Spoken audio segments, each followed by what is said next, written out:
Good morning everyone. आज का हमारा टॉपिक होगा राज्य विधानमंडल।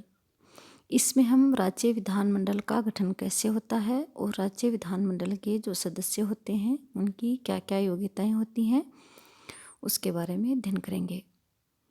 भारतीय जो संविधान है वो भारत के प्रत्येक राज्य में एक विधानमंडल की व्यवस्था करता है। संविधान के अनुच्छेद 168 के अनुसार प्रत्येक राज्य का जो विधानमंडल है वह राज्यपाल तथा राज्य के विधानमंडल से मिलकर बनता है। कुछ राज्यों के विधानमंडल के 2 सदन होंगे जिनके नाम क्रमशः विधानसभा तथा विधान परिषद होंगे। कुछ राज्यों में केवल एक ही सदन होगा, वह होगा विधानसभा। तो हम ये देखते हैं कि जो विधानमंडल है उसके 2 सदन हैं, विधानसभा और विधान परिषद, लेकिन दोनों सदन हैं वो सभी राज्यों में नहीं हैं। भारतीय संविधान के अनुच्छेद 169 के अनुसार जिन राज्यों में विधानमंडल का दूसरा सदन अर्थात विधान परिषद है वहाँ उसका उत्साधन किया जा सकता है तथा जहाँ वह विद्यमान नहीं है उस राज्य में उसका सृजन किया जा सकता है। ऐसा करने के लिए एक साधारण सी प्रक्रिया होती है। उस राज्य की विधानसभा है वह कुल सदस्य संख्या के बहुमत द्वारा तथा उपस्थित और मतदान करने वाले सदस्यों की संख्या में कम से कम 2/3 बहुमत द्वारा अगर कोई प्रस्ताव पारित करते जिसके अनुसरण में संसद है वह नियम बनाएगी। तो हम ये देख सकते हैं कि जिन राज्यों में विधान परिषद है उस विधान परिषद को उत्सान भी किया जा सकता है और जिन राज्यों में विधान परिषद नहीं है वहाँ विधान परिषद का सर्जन भी किया जा सकता है। और ऐसा करने के लिए विधानसभा के जो कुल सदस्य होते हैं उनके बहुमत और उपस्थित और मतदान करने वालों का 2/3 बहुमत द्वारा एक प्रस्ताव पारित करना होता है और उस प्रस्ताव पारित करने के पश्चात संसद है वह नियम बना देती है। इस प्रकार हम ये देखते हैं कि जो विधानमंडल है उसके विधानसभा और विधान परिषद 2 सदन होते हैं और जहाँ विधान परिषद नहीं होती है वहाँ भी विधान परिषद का गठन किया जा सकता है बहुमत के द्वारा। संविधान के जो प्रावधान के अनुसार किसी राज्य के विधान परिषद के उत्साधन और सर्जन के लिए संविधान के अनुच्छेद 368 जो कि संविधान संशोधन से संबंधित होता है उसकी आवश्यकता नहीं होती है।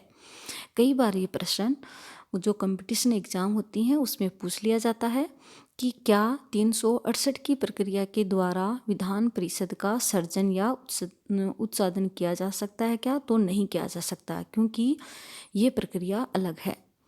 अनुच्छेद 169 के जो उपखंड है उसके आधार पर 1997 में आंध्र प्रदेश में विधान परिषद का गठन किया गया। तो हम ये कह सकते हैं कि समय समय पर विधान परिषद का जो गठन है वो किया जा सकता है और जहाँ विधान परिषदें हैं उनको ख़त्म भी किया जा सकता है। अब हम बात करते हैं विधानमंडल के गठन की। तो राज्यों में विधानमंडल राज्यपाल तथा कुछ राज्यों में जैसा कि हमने ऊपर अध्ययन किया है 2 सदनों से मिलकर बना होता है और कुछ राज्यों में 2 सदन नहीं है, सिर्फ वहाँ विधानसभा ही होती है। अब हम सबसे पहले लेते हैं विधानसभा के गठन को। केंद्र में लोकसभा के समांतर ही प्रत्येक राज्य में क्या होती है? एक विधानसभा होती है। विधानसभा का गठन उस राज्य की जनता द्वारा प्रत्यक्ष रूप से जो चुने गए प्रतिनिधि होते हैं उनके द्वारा किया जाता है। संविधान के अनुच्छेद 170 में विधानसभा के गठन के बारे में लिखा गया है। संविधान के प्रावधानों के अनुसार अनुच्छेद 333 के उपखंड के अधीन रहते हुए प्रत्येक राज्य की विधानसभा है वह प्रादेशिक निर्वाचन क्षेत्रों से वैश्विक मतदान के आधार पर प्रत्यक्ष रूप से निर्वाचित सदस्यों से मिलकर के बनेगी। विधानसभा के सदस्यों की संख्या 500 से अधिक तथा 60 से कम नहीं हो सकती। प्रत्येक राज्य को प्रादेशिक निर्वाचन क्षेत्रों में विभाजित किया जाएगा कि प्रत्येक निर्वाचन क्षेत्र की जनसंख्या का उसको आवंटित स्थानों की संख्या के अनुपात में समस्त राज्य में यथाशक्ति एक ही होना चाहिए। प्रत्येक जनगणना की समाप्ति के पश्चात यह विधि द्वारा समायोजन किया जाता है। इसके अलावा यदि आंग्ल भारतीय समुदाय का विधानसभा में पर्याप्त प्रतिनिधित्व नहीं है तो वहाँ उस समुदाय का एक सदस्य है, उसका भी नाम निर्देशित किया जा सकता है। तो हम ये देखते हैं, कई बार ये प्रश्न भी पूछ लिया जाता है कि क्या विधानसभा में आंग्ल भारतीय समुदाय का प्रतिनिधित्व होता है? तो हाँ, होता है। एक सदस्य है, उसको नाम निर्देशित किया जाता है आंग्ल भारतीय समुदाय के लिए। इस प्रकार प्रत्येक राज्य में विधानसभा का जो गठन है वह जनता द्वारा प्रत्यक्ष रूप से चुने गए सदस्यों द्वारा किया जाता है। और हमने ये भी अध्ययन किया कि जो विधानसभा की जो सदस्य संख्या है वो 500 से ज़्यादा और 60 से कम नहीं होनी चाहिए। लेकिन कई ऐसे भी स्टेट हैं जहाँ जो सदस्य संख्या है वो 60 से कम है। विधानसभा के सदस्यों की न्यूनतम संख्या है वह 60 से कम है। जैसे कि अपवाद स्वरूप हम दे सकते हैं, मिजोरम है, गोवा है, अरुणाचल प्रदेश है। ये जो राज्य हैं यहाँ 60 से कम सदस्य संख्या है।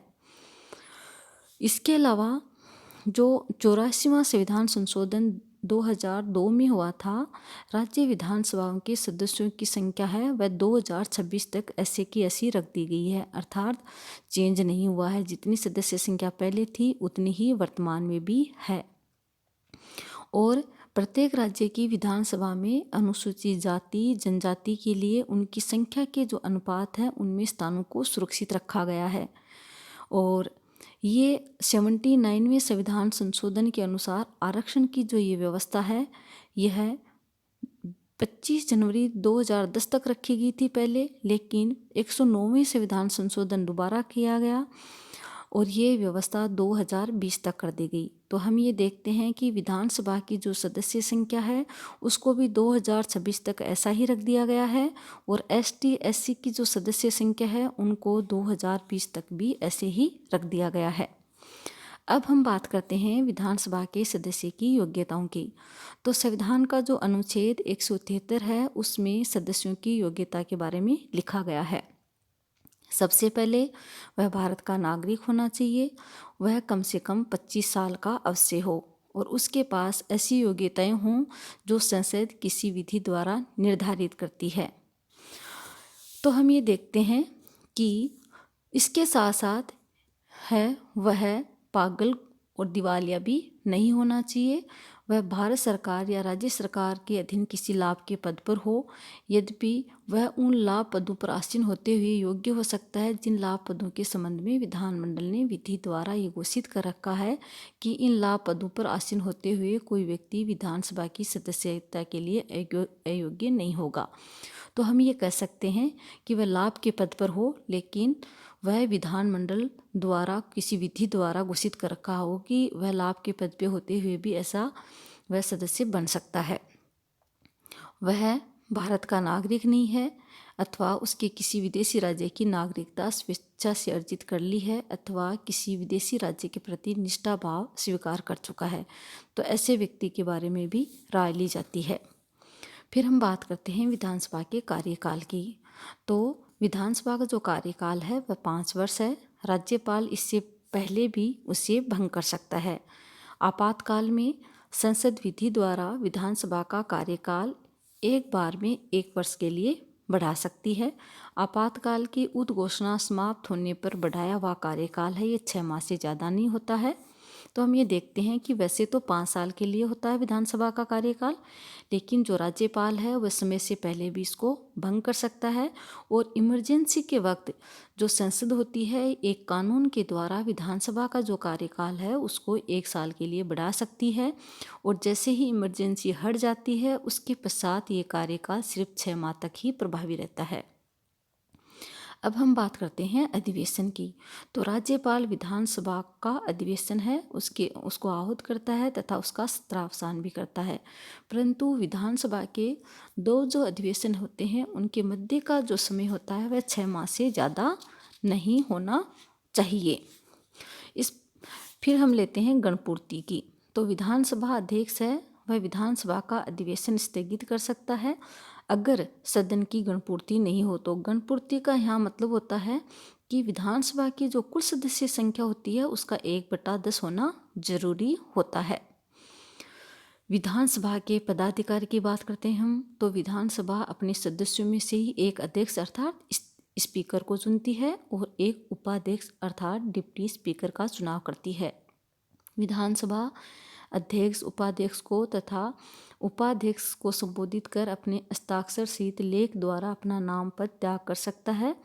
उन्हें विधानसभा अपने तत्कालीन कुल सदस्यों के बहुमत से प्रस्ताव पारित करके पद से हटा भी सकती है, लेकिन इसके लिए 14 दिन की पहले सूचना देनी पड़ती है। तो हम ये देखते हैं कि जो विधानसभा है उसके सदस्य की जो योग्यता हैं उसका उल्लेख भी किया गया है अनुच्छेद 173 में, और इसके साथ साथ विधान परिषद है उसके बारे में हमने अध्ययन किया है कि उसका सर्जन भी किया जा सकता है और उसको उत्साहित भी किया जा सकता है। धन्यवाद।